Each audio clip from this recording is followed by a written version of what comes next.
ఎట్లయితే రక్షించగలుగుతుందో ఆ ఊర్లో కూడా తల్లులందరూ కూడా యాక్టివ్ గా ఉండి తల్లులు తమ బాధ్యత ఈ ఊరు నీట్నెస్ ఈ ఊరు మెయింటెనెన్స్ అనుకుంటే ఖచ్చితంగా కష్టకాలంలో ఒక తల్లి కుటుంబాన్ని ఎట్లయితే ఈ మంచిగా మెయింటైన్ చేయగలుగుతుందో ఒక ఆర్థికవేత్తలు ఫస్ట్ ఎక్కడో లేరు.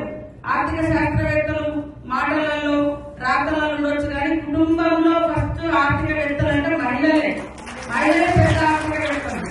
ఎందుకంటే 100 రూపాయలతోటి లేదా 10 రూపాయలతోటి కూడా ఆ ఇల్లుని గడిపించి తర్వాత మిగతాది అప్పు తెచ్చో ఏదో చేసి నడిపించి పిల్లలకు కడుపు నిండా అన్నం పెట్టి కుటుంబాన్ని సాఫీగా సాగగలుగుతుంటారు.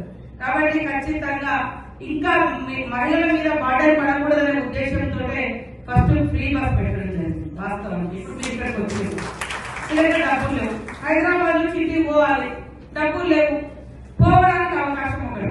కొంతమంది వ్యతిరేకించారు. నేనేమంటే సరే నచ్చిన వాళ్ళకి నచ్చకపోవచ్చు కానీ ఇదైతే పేదవాళ్ళకైతే ఉపయోగపడుతుంది కదా.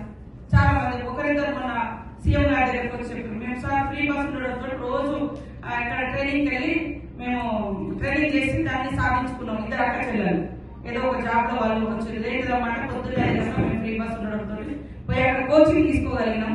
దాని మూలంగా మాకు ఈ అవకాశం. అట్లా కొన్ని వేల మందికి ఈరోజు కుటుంబాన్ని నడపాలంటే కూడా గ్యాస్ భారం, కరెంటు భారం ఇట్లాంటి ఆ వెసులుబాట్లు కూడా ఫస్ట్ లేడీస్ కు వెసులుబాటు అనే లక్ష్యంతో చేయడం జరుగుతుంది. మహిళా అభివృద్ధి సమాజ అభివృద్ధి మహిళా